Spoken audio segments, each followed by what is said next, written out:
I am Chitra from Nandambakam. First of all, I would like to thank Pratibha ma'am for giving this opportunity.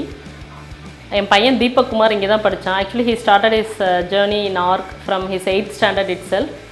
So 8th ஸ்டாண்டர்டில் நான் வந்து பார்த்திங்கன்னா just summer class மட்டும்தான் போட்டேன். Summer கிளாஸில் English spoken இங்கிலீஷ்க்காக போட்டேன் என் பையனும் பொண்ணு 2 பேரையுமே.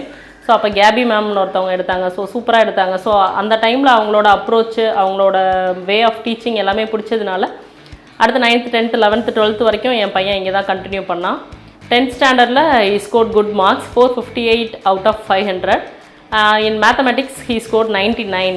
ஸோ அப்போ எடுத்த Akbar sir, Dinesh sir, Janaki ma'am, Priya ma'am எல்லாருக்கும் ரொம்ப தேங்க்ஸ். அதுக்கடுத்து 11th 12th அப்படியே கண்டினியூ பண்ணேன். ஏன் நான் இங்கே கண்டினியூ பண்ணுறதுக்கு முக்கியமான காரணம் என்னன்னு பார்த்தீங்கன்னா, கெரியர் மட்டும் இல்லாமல் பசங்களோட பிஹேவியர் எல்லாத்தையுமே அனலைஸ் பண்ணுவாங்க இங்கே.